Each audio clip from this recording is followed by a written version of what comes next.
함께 나눌 말씀은 고린도전서 7장 17절 말씀입니다. 고린도전서 7장 17절 말씀.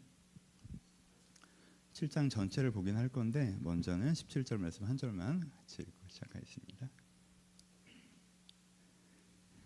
같이 읽겠습니다. 시작. 오직 주께서 각 사람에게 나누신 대로 하나님이 각 사람을 부르신 그대로 행하라. 내가 모든 교회에서 이와 같이 명하노라. 아멘. 안녕하세요. 반가운 얼굴들이 있네요. 처추가? 좋습니다. 너무 반갑네요. 금연이가 얼마 만에 보는 거죠, 나를? 얼굴과 얼굴로 마주 보는 건 몇 년 만인지 모르겠네. 5년 만이에요. 예. 여러분 금연이 아시는 분들 아시죠? 예. 저희 그 개척 멤버인데 5년 만에 반가. 온라인에서 계속 함께했었어요. 그래서 너무 반갑습니다. 반가운 분들 많이 있어서 또 세민이 왔구나. 캐나다. 은희도 왔어요? 은희 왔구나. 예, 반갑습니다. 예, 오늘 반가운 분들 또 많이 배워서 반갑습니다. 온라인에서도 함께하고 계신 분들 계시죠? 오늘 오랜만에 댓글 봤더니 진욱이만 댓글 남겨줬던데 그래도 함께하고 계신 분들 댓글 남겨주시면 제가 또 어떤 분들 함께 계신지 중간중간 보면서 오늘 본산이는 굉장히 전방 배치됐다. 엄마가 기도라 여기까지 왔구나. 본산이가 이래도 설교를 꽤 알아들어요. 그래서 제가 되게 기쁜 마음이 있습니다. 오늘은 문화 이야기 해보도록 하겠습니다.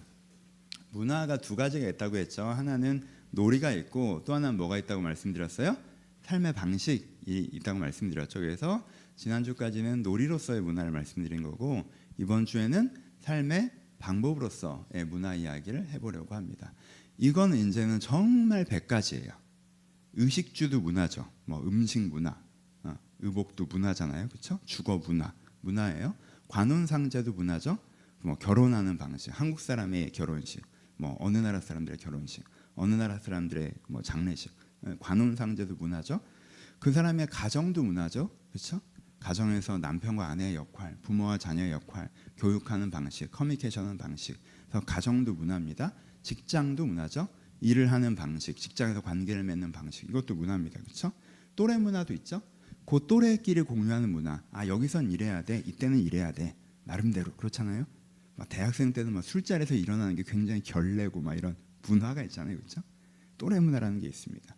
그리고 사회 문화라는 게 있죠. 민족 문화라는 것도 있어요. 그리고 종교 문화라는 것도 있습니다. 이슬람 문화, 기독교 문화라도 있고요. 한국 사회, 민족 문화 이런 것도 있습니다. 그렇죠?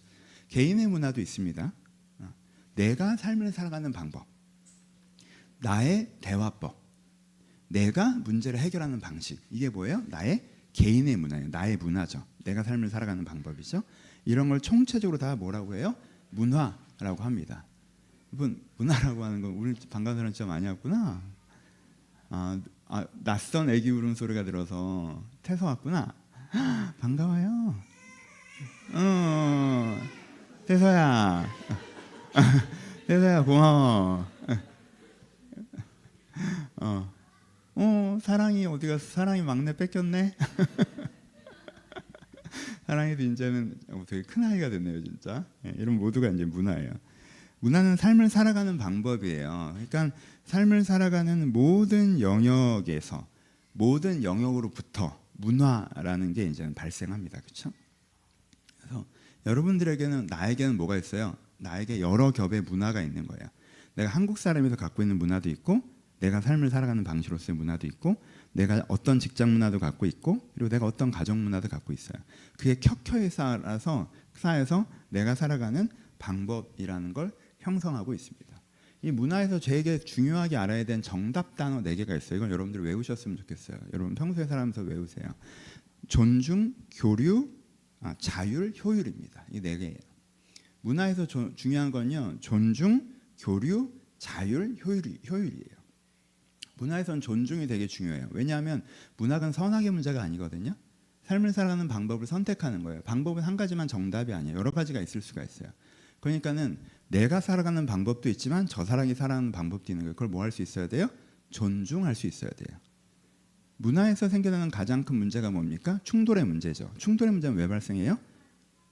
내가 살아가는 방법이 맞고 저 사람이 살아가는 방법이 틀리다 하고 할 때부터 내가 저 사람의 내 선함으로 저 사람의 악함을 공격하기 시작할 때부터 충돌이 발생하는 거죠. 사실 선악의 문제가 아닌데, 그렇죠? 그래서 문화형에서 굉장히 중요한 건 존중이에요. 그렇죠?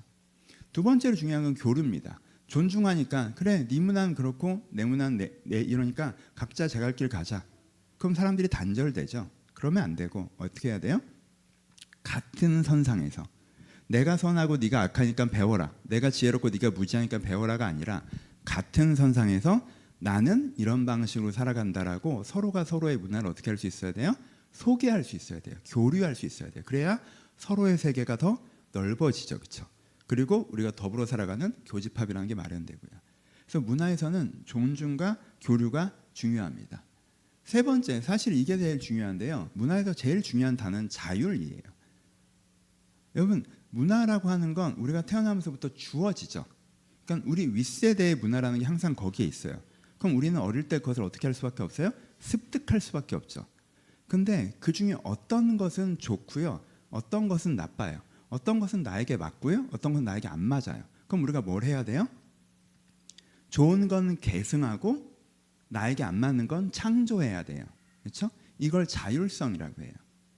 내가 계승할 것을 결정하고 창조할 것을 결정해서 나의 문화를 만들어가는 게 자율이에요. 그렇죠? 근데 이게 세 번째로 문화는 자율이 중요합니다. 그렇지 않으면 어떻게 돼요? 내가 어디 문화권에 속하면 무조건 그 문화를 습득해서 실천해야 되는 수동적 존재가 되잖아요. 그것도 일종의 폭력성이 되거든요. 그래서 문화에서는요, 자율이 되게 중요해요. 네 번째로 중요한 단어는 효율이에요. 여러분, 문화는요, 예술이 아니에요. 문화는요, 놀이가 아닙니다. 문화는 스타일이 아니에요. 문화는 방법이에요. 삶을 살아가는 방법. 그러니까 방법이란 건 항상 뭐가 중요해요? 이 방법이 먹혀야 돼요. 자동차를 만들었어요. 너무 멋있어요. 안 굴러가요. 그건 차가 아니에요. 나는 삶을 살아가는 방법이 이래요. 근데 그 방법대로 안 사라져요. 그건 문화가 아니에요. 문화는 뭐 해야 돼요? 문화는 방법이에요. 그럼 방법이라는 건 뭐 해야 됩니까? 이게 워킹이 돼야 된다는 거예요. 그렇죠? 그래서 문화에서 어떤 면에서는 또 하나 중요한 단어가, 어떤 면에서는 가장 중요한 단어가 효율입니다. 그렇죠? 사회 교과서처럼 기억하세요. 존중, 교류, 자율, 효율입니다. 여러분, 여기서 그러니까 좋은 경우, 안 좋은 경우 두 개, 그리고 좋은 경우 하나를 대표적으로 살펴볼 수 있겠죠. 안 좋은 경우의 대표적인 건 뭐겠어요? 문화에 갇히는 거죠. 문화에 갇히는 거예요. 그냥 하던 대로만 하는 거죠. 문화에 갇혀서. 그 중에 상당수는 되도 않는 거예요. 옛날엔 됐지만 지금은 안 되는 거예요. 근데 하던 대로 합니다. 그러니까는 일정 부분 안 사라져요. 그 방법이 안 먹혀요, 이제. 그런데 하던 대로 하던 사람의 특징이 뭐예요? 이것만 맞다고 하는 경향이 많죠. 그러니까 자주 충돌하죠. 그렇죠? 부딪혀요. 이게 이제 한쪽 문제입니다. 내가 존중하지 않고 교류하지 않고 창조하지 않고 효율적이지 않은데 계승만 하는 거죠. 이게 문화적인 숙제를 갖고 있는 한쪽 흐름의 문제예요. 그렇죠? 또 다른 쪽 흐름의 문제는 뭡니까? 문화가 없는 것입니다. 사실. 내가 기성의 문화는 본받지 않겠다. 부모 세대가 살아가던 방식으로 살아가지 않겠다. 우리 꼰대들이 이랬던 방식으로 일하지 않겠다. 그래서 기존의 문화를 거절합니다. 그게 잘못됐다라고 얘기해요. 오케이, 그러면 너만의 문화를 만들어야 돼요. 그럼 넌 어떻게 일할 건데? 넌 어떻게 살아갈 건데? 없어요. 사실 어떤 문화가 틀렸다고만 얘기하고 자기 문화가 없어요. 이 방법이 작동되지를 않아요. 그러니까 이 사람은 존중은 합니다. 그냥 제 갈 길 가자라고 얘기해요. 하지만 교류하지 않고 계승하지 않고 창조하지 않고 효율적이지 않습니다. 이게 대표적인 문화의 두 가지 숙제예요. 하나는 문화에 갇히는 것이고 또 하나는 문화가 없는 것이죠. 그러니까 어떻게 하셔야 돼요? 내가 문화를 만들어갈 수 있어야 돼요. 그러니까 내가 문화를 잘 계승할 건 계승하고, 이건 진짜 배워야겠다. 베이스하긴 계승하는 거예요. 그렇죠? 있는 걸 벤치마킹하는 게 먼저죠. 좋은 걸 배우는 게 먼저죠. 잘 계승하고, 그 다음에 뭐예요? 창조하고, 그 다음에 내가 그것들을 효율성으로 적용하고, 그 다음에 다른 사람들을 존중하면서 교류하며 세상을 넓혀가는 것. 이게 기본적으로 내 문화적인 태도가 되셔야 돼요. 되게 사회책 같죠? 근데 이게 우리가 되게 필요한 얘기고 성경에서도 이 얘기를 하고 있습니다. 오늘 본문으로 들어가 봅시다. 고린도 교회가 문화적인 질문을 가지고 있었어요. 그렇잖아요? 우리가 이제 기독교인이 되었어. 그럼 전에 살아가던 방법으로는 살아가지 않고 새로운 방법으로 살아가야 될 것 같아. 그러면은 어떤 게 기독교 문화냐라고 하는 게 고린도 교회의 접근 방법이었어요. 그 사람들이 생각하기에 종교는 항상 문화적 정답을 알려줬기 때문에 모든 종교가 그렇죠? 사실 어떤 종교들은 옷 입는 것까지 정해주잖아요, 그렇죠? 그러니까 문화적 방법을 되게 조밀하게 알려주는 종교도 있고 좀 이렇게 넓게 알려주는 종교도 있지만 기본적으로 문화적 방법을 당위적으로 알려줬단 말이에요, 보통의 종교들이. 그러니까 기독교도 문화적인 방법을 당위적으로 알려주겠지. 옷은 이렇게 입어라, 밥은 이렇게 먹어라, 결혼은 이렇게 해라, 이건 하지 마라, 이건 해라, 이렇게 어떤 문화적 방법론을 알려주겠지라고 생각하고 그 방법론을 배우려고 했어요, 고린도 교회가. 근데 그런데 성경에서는 이 기독교 신앙에서는 그게 좀 정확하게 안 나와 있는 거예요. 그러다 보니까 이 문화적인 부분에서 논쟁들이 발생했습니다, 고린도 교회에 대해서. 그래서 결혼을 해야 되냐 말아야 되냐. 그래서 어떤 사람들은 성적인 것을 굉장히 부정적으로 보면서 결혼 자체를 안 해야 된다. 우린 다 수도사처럼 살아야 돼. 라는 식으로까지 갔고, 어떤 사람들은 결혼 당연히 해야지. 결혼 안 하는 건 잘못된 거야. 하나님의 창조 섭리에 저항하는 거야. 라고 했고, 어떤 사람들은 할례를 받아야 돼. 할례는 모세가 가르쳐준 전통인데 그 의미가 좋잖아. 그걸 깰 이유가 뭐가 있어. 할례는 안 받아도 돼. 라는 부분들에서 종교 문화에 대한 얘기가 있었고, 가정 문화에 대한 얘기, 종교 문화에 대한 얘기. 어떤 사람들은 그러면 내가 지금 종이란 말이야. 내 직업이 종이고 내 계급이 종이야. 근데 이거는 적절하지 않는 거잖아. 그럼 나는 종에서부터 도망가야 되나? 아니면 이 종의 자리에서 잘 섬겨야 되나? 이게 사회 문화를 내가 어떻게 소화해야 되지? 라는 것들에 대한 질문이 있었단 말이에요. 그리고 구체적으로는 우리 집 딸내미가 결혼을 안 하겠다고 하는데 결혼을 이걸 억지로라도 시켜야 돼요? 말아야 돼요? 그 당시에는 아버지가 마음만 먹으면 시킬 수는 있는데 얘 의견을 존중해야 되는 건지 아니면은 내가 그냥 시켜야 되는 건지. 그러니까 이런 문화적 질문들이 나오고 거기에 대한 논쟁들이 벌어졌어요. 거기에 대해서 바울이 대답해주고 있는 것이 오늘 우리가 함께 볼 고린도전서 7장입니다. 그러니까 7장을 통해서 바울이 이런 질문들, 이런 상황에 대해서 어떻게 대답하고 있는가를 보셔야 합니다. 7장을 전체적으로 볼 거예요. 6절부터 같이 보시죠.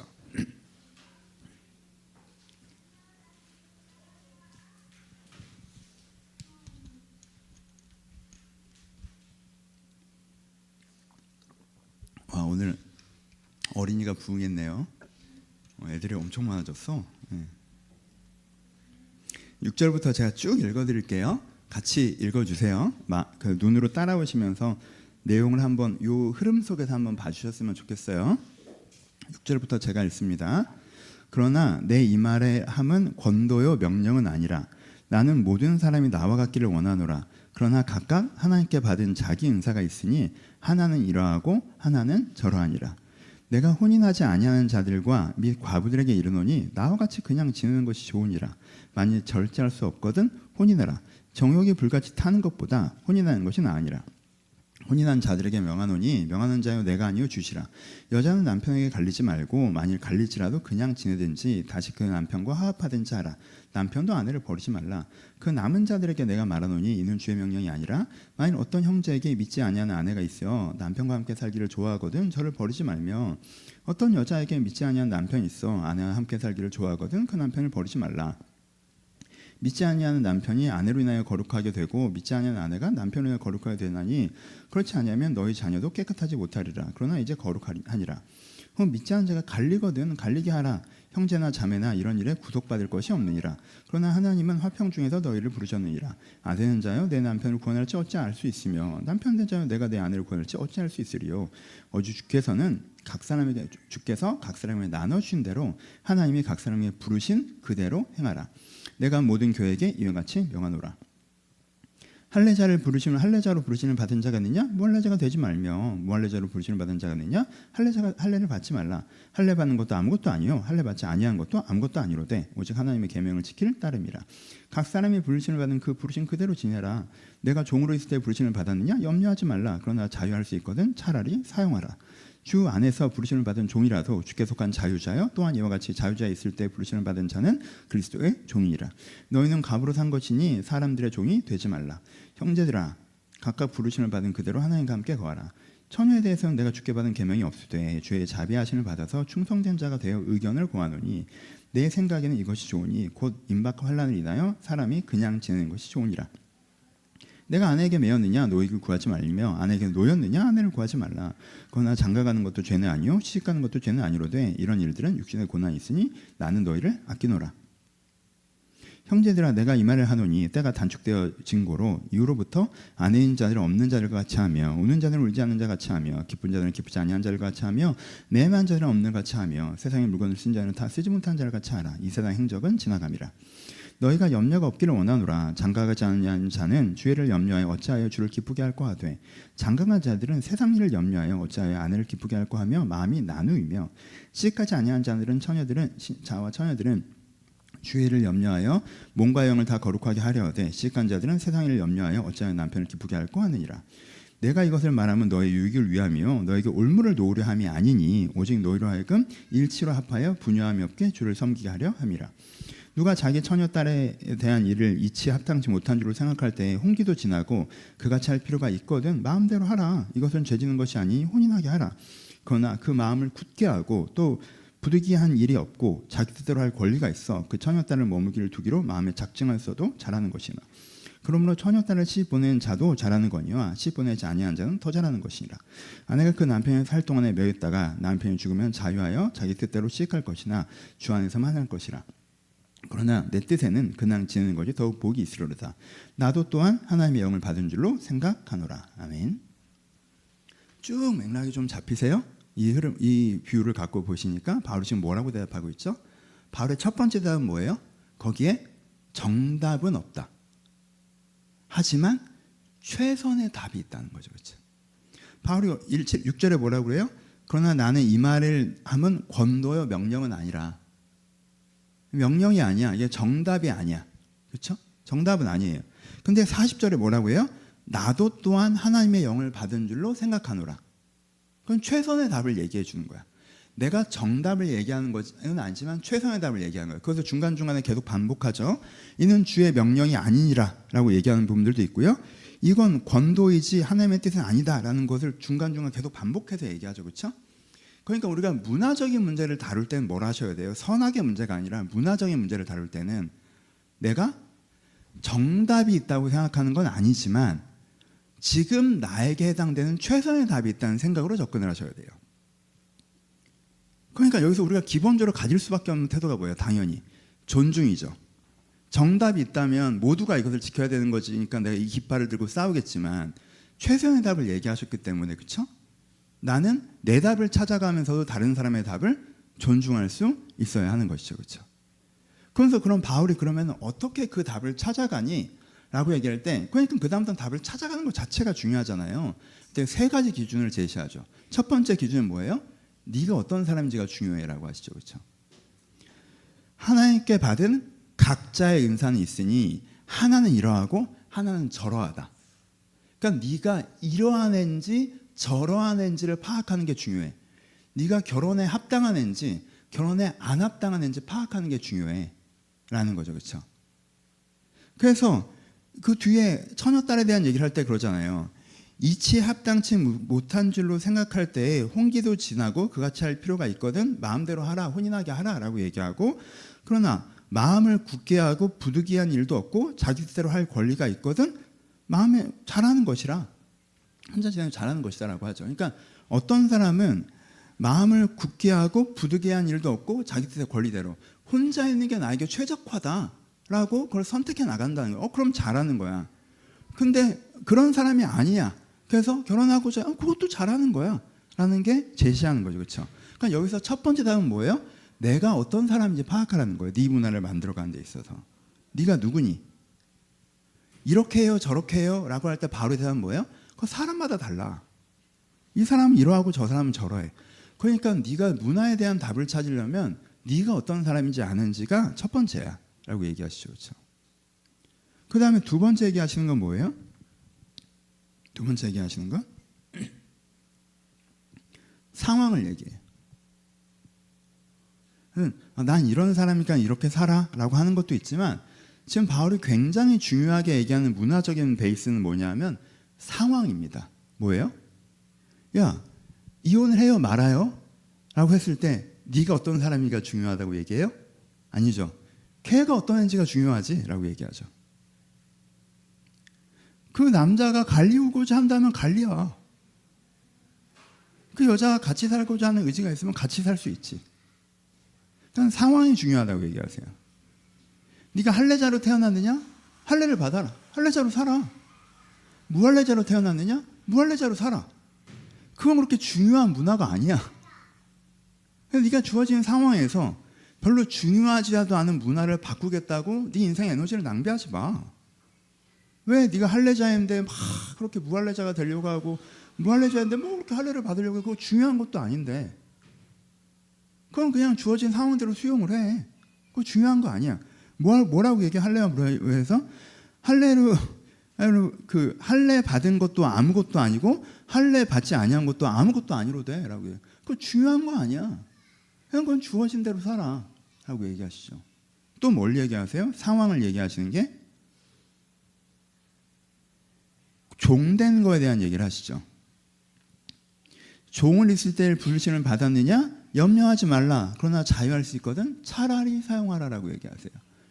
하나님, 저는 제 성향이 종으로 살기의 성향이 안 맞아요. 종이 성향에 맞는 사람은 세상에 어디 있겠어? 안 맞아요. 안 맞아요. 근데 제가 지금 종이에요. 그러니까 뭐라고 하세요? 그래, 자유자가 될 수 있으면 자유자가 돼. 근데 쉽지는 않지 않나? 아니면 어쩔 수 없고. 여기에 대해서 상황을 굉장히 중요하게 생각하세요. 포인트를 아시겠어요? 그러니까 문화를 만들어갈 때 내가 어떤 사람이냐도 중요한데요. 두 번째는 네가 어떤 상황인가를 고려를 해야 된다는 거예요. 네가 종으로 태어나서 지금 종으로 자유할 수 있어. 그럼 시도해. 근데 그 시도가 될 상황이 아니야 라고 하면 하나님께서 그 어려운 부분은 은혜로 채우시겠다고 얘기해요. 문화적 해결이 아니라. 그래서 그때 뭐라고 얘기하세요? 내가 종으로 있을 때 부르심을 받았느냐? 염려하지 말라.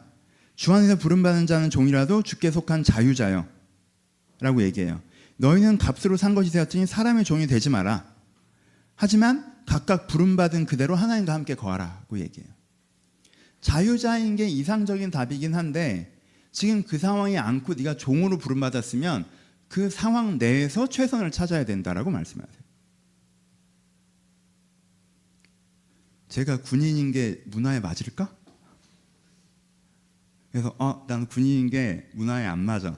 안 맞는 것 같아. 처추가 나와서 이제 난 안 돌아갈래. 나는 자유인을 할래. 난 국방의 의무가 별로 동의되지 않아. 내 문화에는 군인 문화 안 맞아. 총은 약간 그렇지 않아요, 여러분.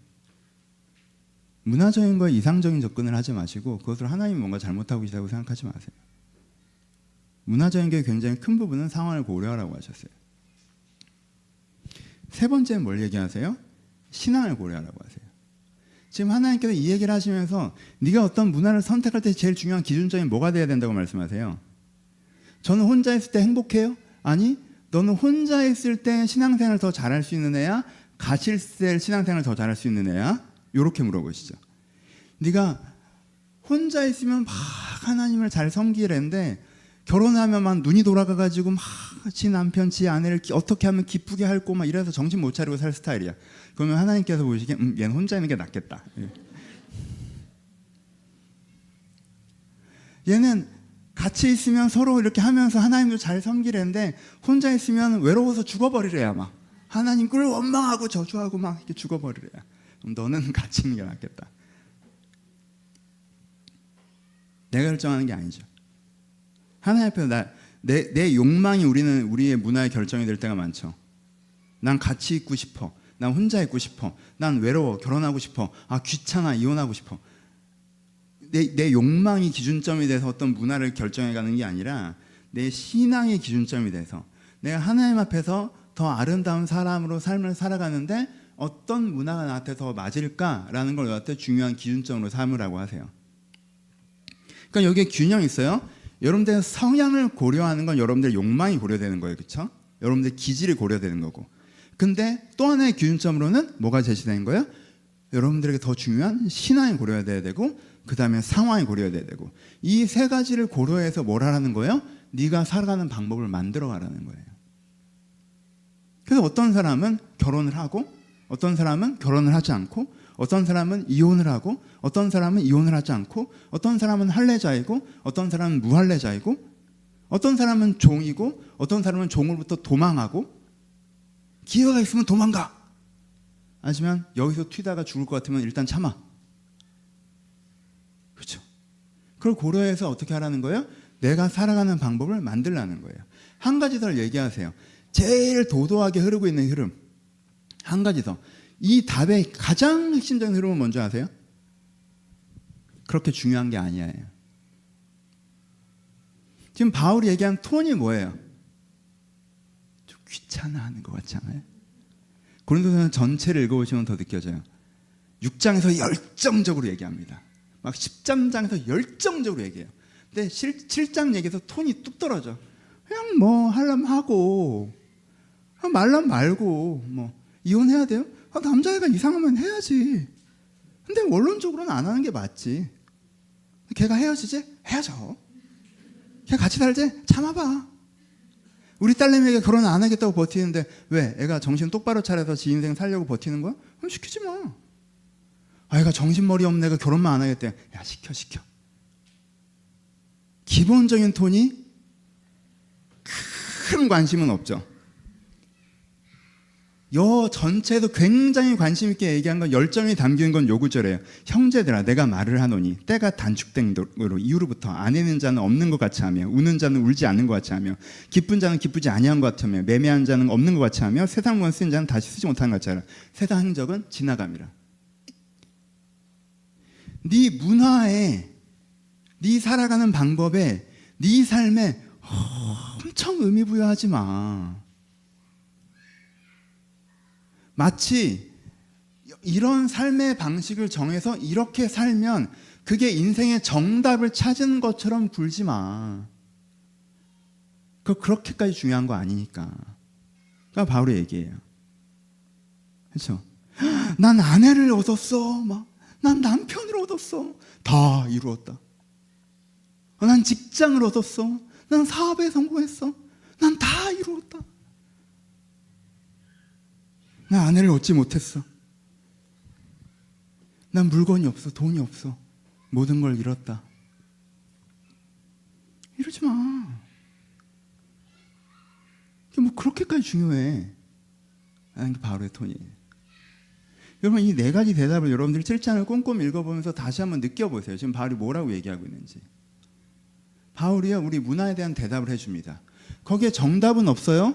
하지만 그러니까 여러분들 마음대로 하라는 게 아니에요. 정답은 없지만 최선의 답이 있어요. 그러니까 하나님께서 최선의 답을 찾아가세요. 최선의 답을 찾는 건 크게 네 가지 기준이 있어요. 내가 어떤 사람인지 고려해야 되고 내가 어떤 상황인지 고려해야 되고 하나님께서 무엇을 원하시는지 고려해야 되고 그렇죠? 근데 거기 주의사항이 하나 있죠. 뭐예요? 그렇게까지 중요한 건 아니야. 너무 의미 부여하지 마 라는 거예요. 여러분 그래서 제가 이 설교를 스킵하려고 수요일까지 노력했어요. 그래서 넘어가자. 이건 그렇게 중요한 게 아니니까. 또 해야 될 것 같아서 해요. 그래서 큰 열정이 없어요 지금. 근데 여러분 제가 이 설교를 준비하면서 사실 이 부분이 우리의 발목을 잡는 부분도 있다는 건 제가 다시 한번 느꼈어요. 여러분 가정에서 문화의 고민이 필요합니다. 여러분 가정에 생기는 문제들이 뭐가 있을까요? 제가 가끔 부부 상담하면요 A도 맞고 B도 맞고 A도 맞고 B도 틀려. 근데 뭐 때문에 싸우는 거야? 문화 때문에, 가풍 때문에 싸우는 거야. 우리 집은 명절에 하루만 있었다. 우리 집은 3일 있었다. 니네는 틀렸다. 니네는 틀렸다. 그걸 선악의 문제인 것처럼 싸워. 선악의 문제가 아니잖아. 그렇죠? 그냥 A의 문화가 있고 B의 문화가 있는 거예요.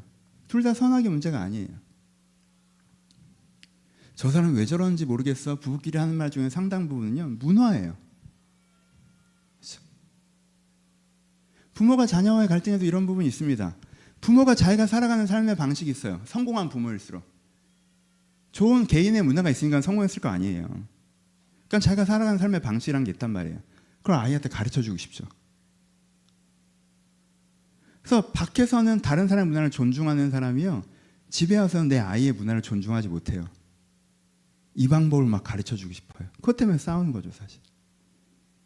내 답이 정답이니까.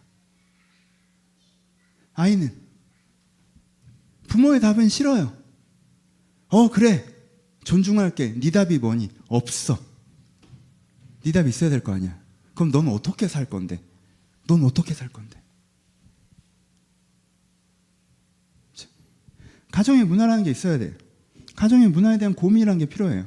사실은 문화의 문제를 선악의 문제로 착각하고 존중으로 가져가지 못하고 교류하지 못하는 것이 이 가정의 갈등인 부분들이 되게 많아요. 직장에서도 마찬가지죠. 윗세대가 갖고 있는 삶의 문화, 이 기업 문화, 이 방식으로 일을 해. 요즘 애들은 왜 이 방식으로 일하지 않지? 그건 옛날 방식이죠. 저희는 그 방식으로 일하지 않아요. 그래? 그럼 네 방법은 뭐야? 없어. 그럼 어쩌자고?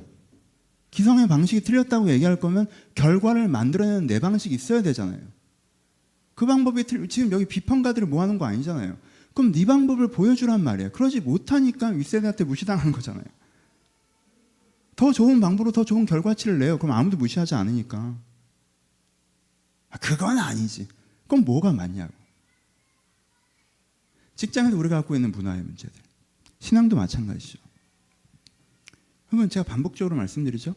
전통교회에서 하는 문화, 전통교회에서 하는 문화가 있죠.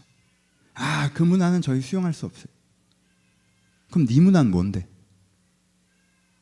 여러분들의 신앙 문화는 뭐예요? 새벽기도, 수요예배, 금요철야, 봉사활동, 성경 통독이 아니라면 여러분들의 신앙 문화는 뭐예요? 여러분들의 신앙을 성장하게 하는 여러분들의 방법은 뭡니까? 그런 구닥다리 방법 말고요. 이렇게 하면 시간은 덜 쓰면서 불필요한 것에 낭비하지 않고 제 신앙이 1년 단위로 성장하고 있어요. 여러분들의 방법이 뭡니까? 내 신앙 문화가 있어야죠. 우리 가운데 문화가 있단 말이에요. 저 사람이 살아가는 삶의 방식은 인정하지 않아요. 그럼 내가 살아가는 삶의 방식이 있어야 되는 거예요. 저는 이런 방식으로 살아가요 얘기하잖아요. 그럼 그 방법이 작동해야 돼요. 저는 이런 방식으로 사람을 대해요. 너 인간관계 다 망가지잖아. 그게 방법이라고 할 수 있니? 저는 이런 방식으로 삶을 살아요. 네 삶이 사라지질 않잖아. 그걸 방법이라고 할 수 있어요? 방법이 아닌데 그걸 방법으로 붙잡고 있는 개인의 문화. 내가 전통적인 방법에 묶여 있는 것. 혹은 내가 내 방법을 바꾸고 타인과 공격하면서 불필요한 분쟁들을 만들어내는 것. 이런 문제들이 우리한테 있다라는 거죠. 그래서 우리한테는 뭐가 필요해요? 문화에 대한 이해와 문화 숙제를 풀어가는 게 필요해요. 그래서 여러분 그거 조심하세요. 두 가지를 조심하세요. 야, 너 이거 이렇게 하면 되는데 왜 그렇게 해? 라고 말하는 거 조심하셔야 돼요. 그건 내 방법이 맞을 때 할 수 있는 말이 아니라 상대 방법이 완전히 틀렸다는 확신이 있을 때만 할 수 있는 말이에요. 근데 보통은요, 내 방법에 익숙해서 그 말을 하는 거예요. 상대방이 무슨 방법으로 하고 있는지 모르는 상태에서 중간에 치고 들어가서 야, 이건 이렇게 하는 거야. 그거 하지 마세요. 또 뭐 하시면 안 돼요? 저건 아니지. 오케이, 오프닝 문장으로 좋아요. 그럼 그 다음 문장이 꼭 있어야 돼요. 저건 아니야. 한국 문화 아니야. 전통 문화 아니야. 기업 문화 문제 있어. 이런 가족 문화 아니야. 그럼 뭔데? 이게 마지막 문장이시면 안 돼요. 굉장히 많은 사람이 기존의 문화를 비평한 다음에 자기 문화를 만들지 못한 상태에서 삶을 방치합니다. 전통적인 문화, 전통 문화의 신앙생활을 안 하지만 신앙이 방치되어 있어요. 전통적인 가정을 꾸리지 않지만 관계와 정서가 방치되어 있습니다. 전통적인 방식으로 열심히 살아가지 않아서 여러분의 경제적인 현실이 방치되어 있어요. 그러니까 내 걸 만드셔야 돼요. 이 고민을 하셔야 됩니다. 그러니까 하나님 앞에서 하나님, 그러면은 저는 저의 문화를 어떻게 만들어 가야 됩니까? 그래서 기도하면서 하나씩 세워 가셔야 돼요. 하던 대로 안 되는데 세상과 주변을 탓하지 마세요. 내 방법이 안 먹히면 방법을 바꾸셔야죠. 그러니까 계속 고민하셔야 돼요. 살아가는 방법을, 그렇죠? 살아가는 태도를 고민하셔야 돼요. 하나님 앞에서. 거기에 정답은 없어요. 하지만 최선의 답이라는 게 분명히 있습니다. 그러니 이 4가지 기준들을 가지고 내가 존중하고 교류한다. 내가 내 것 갖고 휘둘리지 않는다. 제일 중요한 건 내가 자율적으로 창조한다. 계승할 건 계승하고 만들 건 만들고, 그렇죠? 그리고 3번째, 현실을 고려하고 과도한 의미 부여하지 않는다. 문화가 건설되는 게 뭔가 라이프스타일이 여러분들 인생에, 여러분 현대사회는 라이프스타일이 인생의 진리인 것처럼 얘기하죠. 여러분 문화 별거 없습니다. 살아가는 방법이에요. 방법. 살아가는 방법이 효율적이어서 결과를 좀 더 낸다? 그냥 그것뿐이에요. 과도한 의미 부여하지 마세요. 현실을 고려하지 않으시면 안 돼요. 이상적이 되시면 안 됩니다. 우리는 문화에서 최고의 답을 낼 수 없어요. 최선의 답을 내고 최적의 답을 낼 뿐이에요. 그러니 거기서 이게 아니라고 해서, 왜 그런 얘기 하는지 아시죠? 문화적 이상주의자들은 어떻게 합니까? 최고의 답이 아니라고 해서 난장판을 치죠. 그래서 있는 것도 잃어버리는 거예요. 그렇게 되시면 안 돼요. 내가 있는 선에서 답을 찾아가셔야 돼요. 그렇잖아.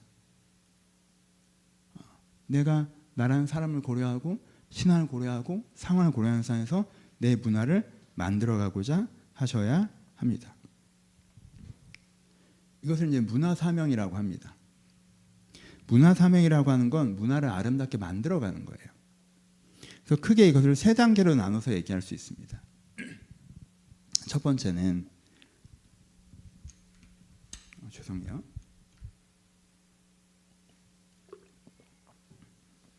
첫 번째는 문화의 구원이 필요한 상태예요. 문화적인 문제에 여러분들이 휩싸여 있으실 수 있으세요.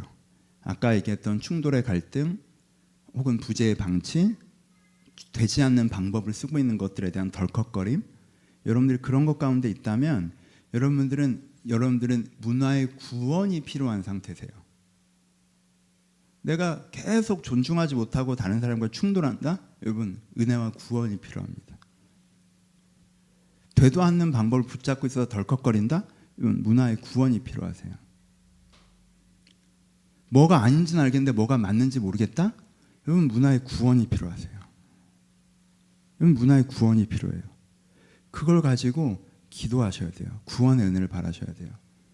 부모님들 중에 어떤 분들은 모르시겠죠. 어떻게 해야 될지. 어떻게 가르쳐야 될지. 기도하세요. 그거는 사랑의 기도가 아니에요. 선함의 기도가 아니에요. 방법의 기도예요. 하나님 저에게 지혜를 주소서. 이 방법을 배우게 해달라고. 어떤 방법으로 해야 되는지. 회사에서 사실은 방법을 모르시겠습니까? 인간관계에서 사실 방법을 모르시겠어요? 내가 삶을 살아갈 방법을 잘 모르시겠어요? 그럼 우리 가운데 문화의 구원이 필요한 거예요. 하나님, 내가 예전의 문화에 매여 있고 무너진 문화 속에 갇혀 있고 하나님께서 주시는 문화를 제가 누리지 못하고 있습니다. 주님, 내게 문화의 구원이 있게 하여 주옵소서. 문화의 구원이 있게 하여 주옵소서. 하나님, 제가 교만하고 고집스럽게 안 되는데도 계속 이 방법만 씁니다. 안 되는 방법을 붙잡고 있습니다. 그리고 하나님, 내가 다른 사람을 탓하고 세상을 탓합니다. 하나님, 제가 이 죄에서 자유하게 해주시옵소서. 여러분들 가운데 문화의 구원이 필요합니다. 여러분들이 선악의 문제는 아니기 때문에 악하진 않을 수 있어요. 하지만 여러분들의 그 고집스러움과 완고함 때문에 관계에 갈등이 생기고 일에 이슈가 생기는 거예요. 그럼 여러분들은 문화적 구원이 필요한 거예요. 그래서 1단계에 계신 분들은 하나님, 내가 이 문화의 구원을 받게 해주시옵소서라고 하셔야 돼요. 내 힘으로 잘 안 되니까. 두 번째, 2단계에 계신 분들은 내가 하나님 앞에서 나의 문화를 건설해 가는 거예요.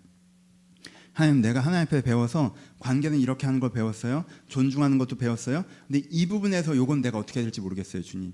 이 일에서 내가 이거 어떻게 해야 되는지 모르겠어요. 그러니까는 공사 현장 같은 거예요. 여기선 건물 몇 개 올라갔고 입주도 했는데 이쪽에서는 아직 공사가 좀 진행되고, 그래서 내가 삶을 살아가는 방법을 계속 배워나가는 거. 이게 뭐예요? 문화 사명에서 두 번째, 개인의 문화가 만들어지는 거예요. 문화 사명에서 세 번째가 뭐냐면 세상의 문화를 바꿔가는 거예요. 이건 세상의 문화를 바꿔간다고 할 때 우리가 하는 제일 큰 착각이 뭐냐면 기독교 문화라는 정답을 만들어 놓고 이 컨텐츠를 확산하는 거라고 생각을 해요. 그거 아니에요. 그럼 여러분들이 그런 폭력적으로 바뀌어요. 그렇죠? 기독교가 2000년 동안 이 실수를 했죠. 기독교 문화를 만들어 놓고 이거를 제3세계 확장시키려고 했어요. 그래서 얼마나 많은 문제를 일으켰습니까? 그거 아니에요. 기독교 문화 사명이라고 하는 건 뭐예요? 기독교 문화 사명이라고 하는 건, 그리고 그게 종교 문화를 얘기하는 게 아니에요. 예배는 이렇게 드리고 그거는 신앙 라인에서 얘기를 하는 거고, 그건 은혜의 구원, 은혜의 사명 얘기할 때 하는 거고, 예배를 세우고 이런 건 은혜의 사명이고, 여기서 문화 사명이라고 하는 건 기본적으로 뭐예요? 내가 건강한 가족 문화를 가지고 있어요. 내가 건강한 직장 문화를 가지고 있어요. 내가 건강한 삶의 문화를 가지고 있어요. 나는 살아가는 방법을 알고 건강하게 삶을 세워가는 방법을 알고 있어서 그런 삶을 살고 있어요. 그러면 그걸 어떻게 해야 돼요? 세상에 소개할 수 있겠죠. 그렇죠? 세상에 소개하는 거예요. 그게 꼭 정답은 아니지만, 그러면 세상 속에 어떤 사람들은 기독교인들은 저렇게 가정을 꾸려가는구나. 기독교인들은 저렇게 혼자 살아가는 삶을 세워가는구나. 기독교인들은 저렇게 사회에서 일을 하는구나. 다 똑같은 획일적인 걸 얘기하는 게 아니에요. 저런 식의 방식들로 그것들을 해나가는구나. 저게 맞지라고 곳곳에서 뭐가 되는 거예요? 샘플링이 되는 거죠. 그러잖아요. 그럼 여러분들이요, 이 세상에서 되게 겸손하지만 분명히 멘토가 됩니다. 사람은요, 대부분 어떻게 살아가야 되는지 방법을 잘 몰라서 헤매고 있으면서 폰만 잡고 있거든요, 사실. 속으로는 자기도 알아요. 근데요, 폼 엄청 잡아요. 그래서 진짜 방법을 아는 사람을 보잖아요. 그럼 배우고 싶어요. 근데 이렇게 딱 봤을 때 대부분 폼만 잡고 있는 걸 서로 알기 때문에 막 그런 거, 누가 막 그러는 거 싫어하는 거예요. 너도 사실 잘 모르면서 꼰대짓 하고 있네, 이렇게 하는 거예요. 너 지금 자기 확신 얻으려고 나한테 썰 푸는 거잖아. 그래서 듣기 싫어하는 거예요. 그게 아니라 정말 여러분들이 살아가는 삶의 방법을 알고 살아가고 있잖아요. 그럼 그게 자연스럽게 세상이 흘러갑니다. 이게 뭐예요? 기독교 문화 사명이에요.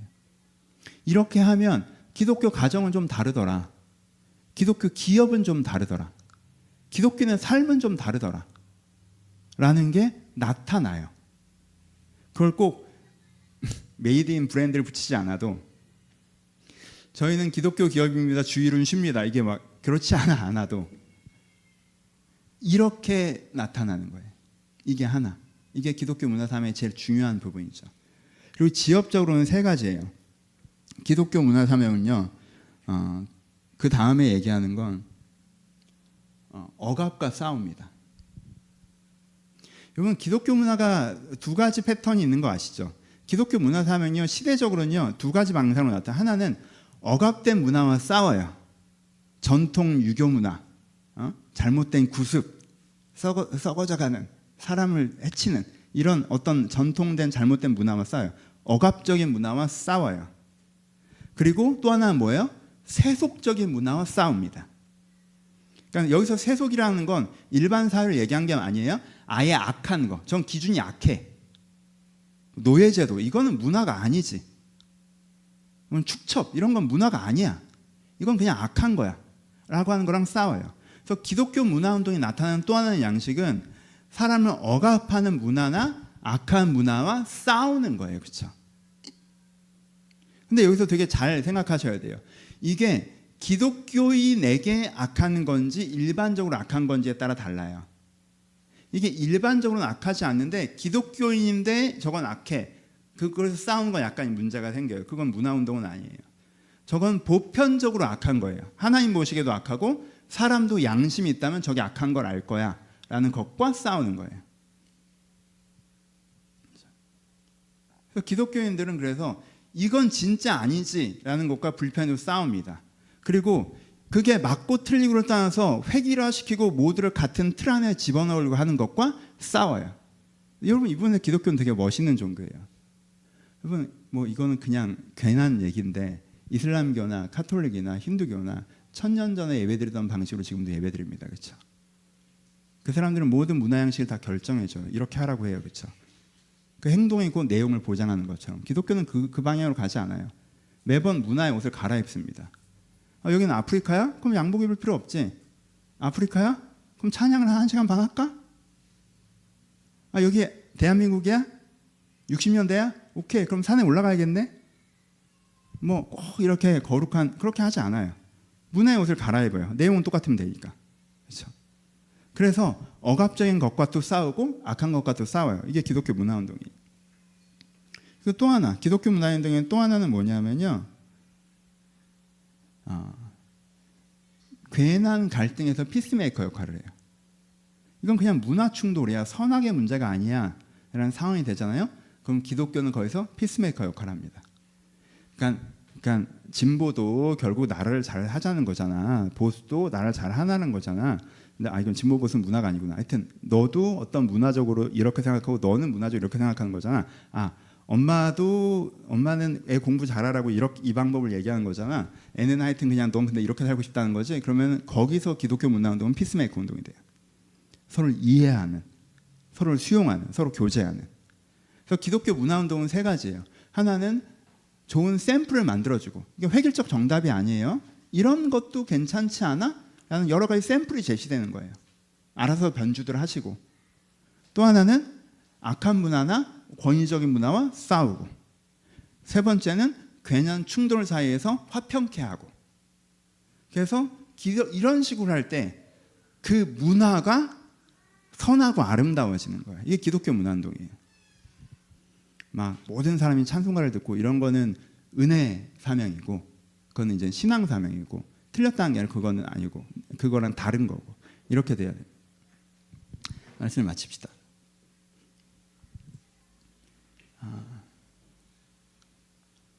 그냥 뭐지? 되게 설교 준비하면서 되게 이렇게 동기부여가 잘 안 됐어요. 뭔가 이렇게 저희 교회 요즘 어려운 분들이 많거든요. 진짜 내가 지난주부터 이렇게 몰입이 잘 안 돼. 그래서 아니 아무렇게나 놀아 뭐 이렇게 그런 생각도 들고, 문화 진짜 지금 근본적인 게 흔들리는데 문화는 무슨 약간 이런 생각이 있어서 지금 그런 게 좀 있는데, 동기부여가 좀 덜 되는데 그냥 하면서 느꼈어요. 때로 이것이 우리의 발목을 잡고 있구나. 그렇죠? 그래서 여러분, 이게 여러분들의 인생을 붙잡는 그 큰 밧줄은 아닐 수 있어요. 그렇죠? 그러니까 근본적인 문제는 아닐 수 있어요. 근데 이런 게 우리의 발을 찾고 이제 걸리게 하는 엉겅키 같은 건 되기도 하는 것 같아요. 그래서 여러분들의 문화를 이번에 한번 돌아보셨으면 좋겠어요. 오늘 제가 지금 설교를 하는 과정에서 하는 고민이고 설득이고 반성이고 그래요. 왜냐하면 여전히 저는 그래요. 저는 제 개인 영성이나 이런 성향, 영혼구원 영성이기 때문에 이런 건 별로 안 중요하다는 생각이 저한테 있거든요, 사실. 왜냐하면 여러분들이 정말 깊은 임재를 맛보아 알잖아요. 그럼 이런 건 자연히 해결이 되거든. 별로 안 중요하다는 거 자연히 느껴지고 그냥 뭐 이게 자연히 되는 부분이 있어요. 근데 제가 막 그런 생각에 있어서 이 사명의 영성이 되게 무관심해진 시기이고 여전히 그 과정 가운데 있는데, 제가 한 주 한 주 이 설교를 해나가면서 제가 애초 계획은 보다 계속 설교가 길어지는 게 사실 저는 되게 불편하거든요. 왜냐면 난 이 주제에 그렇게까지 관심이 없는데, 근데 이 설교를 그래서 가장 먼저 듣는 사람은 저예요. 그러면서 매주 설교에서 느껴요. 아, 내가 이 부분에서 분명히 내 핵심적인 문제는 아니지만 발목 잡히는 부분이 있구나. 내 놀이가 내 발목을 잡고 있구나, 분명히. 내 문화적 태도에 내가 이슈가 있구나. 내가 이 부분을 고민하지 않고 이 부분을 그렇게 잘 갖고 나가지 않은 게 괜한 갈등을 만들기도 하고 오해를 불러일으키기도 하고 그렇게 하는구나. 내 안에 잘못된 문화들이 분명히 있는데 내가 이것을 정기적으로 돌아보지 않는구나. 내가 10년 전에 살아갔던 방식으로 오늘을 살고 있는 방법이 있구나. 이게 안 먹히는 게 이제 이게 하면 안 되는데 내가 내 방법을 붙잡고 왜 이렇게 안 해라고 얘기하는 부분이 나한테 있구나. 그 부분은 어떻게 하는지 방법을 모르겠는데 내가 그냥 주저앉아 있구나. 그게 내 발목을 잡는 부분이 분명히 있구나 라고 생각을 합니다. 이게 제 굉장히 큰 단점이라고 생각을 해요. 그거 아세요? 제 책에 그 트레이드 마크가 있어요. 제가 쓰는 모든 원고에, 제가 쓰는 모든 출판 원고나 개인적인 글이나 뭐 페이스북에 옛날에 쓴 아티클들이나 여러분들 제 글이라는 걸 알 수 있는 시그니처 사인이 있습니다. 저는 무조건 철자법 틀린 게 있습니다. 제가 국문과 출신인데 왜 그런지 아세요? 그걸 고쳐주시는 분이 있어도 틀린 게 나와요. 왜냐하면 그분은 10,000개를 걸러도 3개가 나오는 거예요. 저는 진짜 엉망진창이에요. 전 철자법을 진짜 잘 몰라요. 한번 배우면 되잖아요. 그걸 안 해. 그걸 안 해. 습관대로 계속 써요. 똑같은 애를 계속 틀려. 왜? 별로 중요하지 않다고 생각하니까. 내용이 중요하잖아. 내용 생각하기도 정신없는데 언제 철자법 맞추고 있어. 라고 얘기하는데 가끔은 제 글의 완성도가 철자법 때문에 떨어져요. 그렇죠? 제 책의 완성도가 철자법 때문에 떨어져요. 오타 때문에. 그렇죠? 제 설계의 완성도가 적절하지 않은 예화 때문에 떨어질 때도 있어요. 그렇죠? 여러분 삶에 여러분들이 좋은 분들이세요. 여러분들 근본적인 문제를 많이 해결하시고 계세요. 그리고 여러분들이 문화 해결한다고 여러분들 근본적인 문제 해결 안 됩니다. 근본적인 문제를 해결해야 해결되지 문화 해결한다고 해결 안 돼요. 그럴 수 있어요. 문화는 그렇게 중요한 문제는 아닐 수 있어요. 근데 여러분 어떤 부분에선 여러분들의 문화를 묵은 땅을 기경하지 않아 잔잔한 문제들이 생기는데 그게 쌓이다 보면 나한테 크게 작동하기도 합니다. 부모가 자녀를 사랑하고 자녀가 부모를 사랑합니다. 남편이 아내를 사랑하고 아내가 남편을 사랑해요. 120% 행복하게 살 수 있는 가정입니다. 근데 이 가정의 행복도를 떨어뜨리는 건 딱 하나예요. 서로 다 그건 왜 그렇게 해? 라는 말을 해요. 그럼 이 가정은 행복할까요? 그거 하나가 발목을 잡는 거예요. 제가 아이에게 이한이한테 이한아 이건 이렇게 하는 게 맞아 할 말을 너무 자주 해요. 그럼 그게 우리 발목을 떨어뜨리는 거예요. 내가 하나님 앞에 좋은 삶을 살고 있어요. 근데 내가 지금 종되었다는 걸 받아들이지 못해요. 이 현실은 좀 수용하고 이 현실에서부터 풀어가야 되는데 종이 아니어야 된다고 해서 받아들이지 못해요. 그게 문제가 돼요. 그러니까 우리 이걸 한번 해봅시다. 여러분들의 문화적인 부분에 구원이 필요한 부분이 있을 수 있어요. 여러분들이 문화적으로 바뀌어야 될 수도 있어요. 이제까지 여러분들의 방법이 꽤 잘 먹혔겠죠. 그래서 이만큼 오셨을 거예요. 그래서 여러분들의 방법에 자부심이 있으실 수 있어요. 제가 그래요. 근데 그것 때문에 생겨난 문제들도 많아요. 그건 핵심적인 방법은 그대로 두더라도 내 안에 잘못된 방법을 좀 고치면 어떨까? 라고 반성을 어제 해봤습니다. 제가 수요일 날까지도 문화.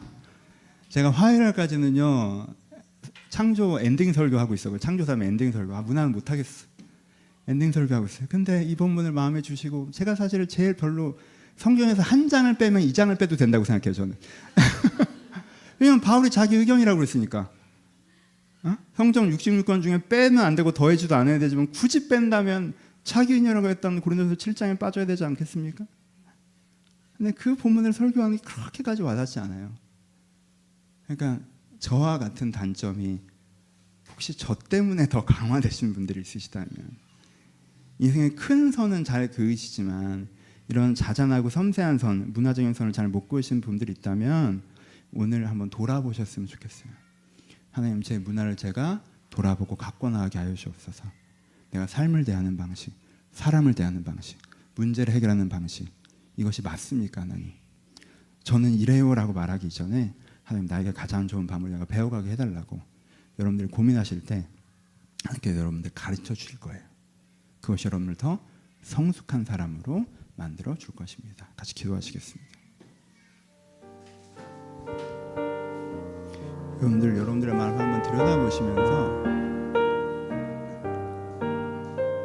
여러분들의 마음을 한번 들여다보시면서 기도하셨으면 좋겠습니다. 여러분들의 생활을 한번 돌아보시면서 기도하셨으면 좋겠어요. 내가 쓰고 있는 잘못된 방법이 있나? 사실 이 방법은 맞아. 이 방법이 문제지. 내가 이렇게 일하는 거, 이렇게 사람을 대하는 이 방법이 문제지. 하나님, 이 방법에서 내가 걸어 나오길 바랍니다. 근데 하나님, 제가 다른 방법을 잘 모르겠습니다. 저에게 방법을 가르쳐 주시옵소서. 여러분들의 마음에 느껴지는 대로 여러분 바꿔야 되는 문화가 있다면 거기 문화의 구원이 있을 수 있도록 함께 기도하셨으면 좋겠습니다. 기도하겠습니다.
우리 다음으로 기도하실 때 개인의 기도 제목으로 기도하시길 바랍니다. 여러분, 오늘의 설교보다 오늘의 기도가 더 중요하다 수도 있다고 생각합니다.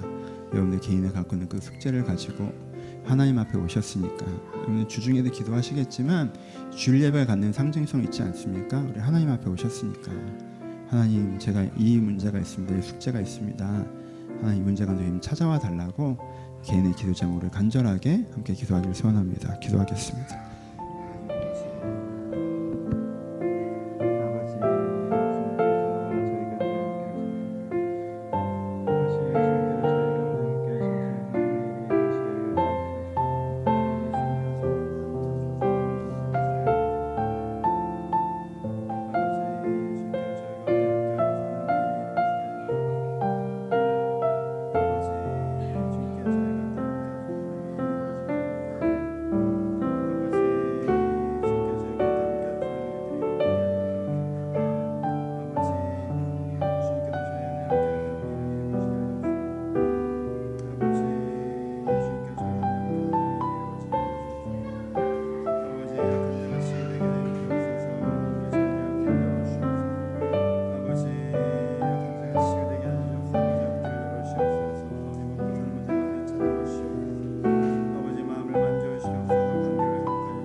우리 중보하며 기도하도록 하겠습니다. 내 주변에 나보다 무거운 짐을 지고 있는 분들이 여러분들 마음 가운데 기억나신다면 그들의 영혼을, 상황을 축복하시면서 하나님의 인도하심을 구하시면서 우리 함께 중보하며 기도하도록 하겠습니다. 기도하겠습니다.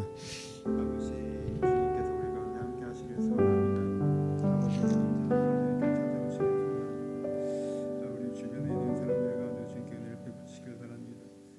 아버지, 주님께서 은혜를 베푸시길 바랍니다. 주님, 아버지, 주님께서 은혜를 베푸시길 바랍니다. 아버지, 주님께서 은혜를 베푸시길 바랍니다. 주님, 그저 있지 않게 하시고 하나님께서 이 문제를 개입하시고 도우심을 경험하게 하여 주시옵소서. 하나님께서 이 문제에 개입하시고 도우심을 제가 경험하게 하여 주시옵소서. 아버지, 저희 문제 가운데 개입하시고 도우심을 제가 경험하게 하여 주옵소서. 아버지, 이 문제에 개입하시고 도우심을 제가 경험하게 하여 주옵소서. 아버지, 주여 저를 도우시고 인도하소서. 아버지, 주여 저를 도우시고 붙잡아 주옵소서. 주님, 저를 도우시고 붙잡아 주옵소서. 아버지, 주여 저를 도우시고 붙잡아 주옵소서. 주님, 도우시고 붙잡아 주옵소서. 아버지, 주여 저를 도우시고 붙잡아 주옵소서. 주님, 저를 도우시고 붙잡아 주옵소서. 아버지, 주님께서 이 문제 가운데 개입하시면 제가 보게 하여 주옵소서. 아버지, 주님께서 해결하여 주옵소서.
하나님 아버지, 돌아보면 저희 중심이 선하더라도 저희가 살아가는 방법이 잘못되어 내가 내 주변의 소중한 사람과의 관계를 망칠 때도 있고 내 인생의 기회를 무너뜨릴 때도 있음을 돌아봅니다. 하나님, 제가 제 문화를 돌아보는 지혜를 주시옵소서. 내가 세상에서 배운 방법대로, 나에게 익숙한 방법대로, 예전에 쓰던 방법대로 오늘을 살아가지 않게 하시고 하나님께 내가 어떻게 살아가야 되는지, 삶을 살아가는 방법, 일하는 방법, 관계를 하는 방법 다시 배우고 더 성숙한 사람으로 거기 설 수 있도록 아버지 저에게 겸손과 지혜를 더하여 주시옵소서. 그래서 나에게 가장 좋은 문화가 무엇인지 하나님 앞에서 깨달아 알고 그 방법으로 살아야 될 때 하나님께 내 길을 여시는 것을 또한 날마다 경험할 수 있도록 은혜를 더하여 주시옵소서. 아버지, 개인의 숙제와 기도 제목을 가지고 찾아온 자들이 있습니다. 아버지, 한 사람 한 사람 중에서 찾아오시고 온라인에 계신 분들이나 현장에 계신 분들이나 주님 앞에서 주님의 긍휼을 구하고 있사오니 이들의 심령 가운데, 이들의 건강 가운데, 이들의 관계 가운데, 이들의 먹고 사는 문제 가운데 이들 앞에 서 있는 담장에 주님께서 함께 하셔서 우리의 삶에 치유하시고 길을 내시는 하나님의 역사를 제가 다시 한번 경험해 나갈 수 있도록 아버지, 우리의 삶 가운데 은혜를 더하여 주시옵소서. 이제는 우리 주 예수 그리스도의 은혜와 하나님 아버지의 사랑하심과 성령님의 교통하심이 주님을 바라보는 모든 자들 가운데 이제부터 영원토록 함께 있을지어다. 아멘. 감사합니다. 서로 주님께 감사의 박수 나누겠습니다. 감사합니다. 감사합니다.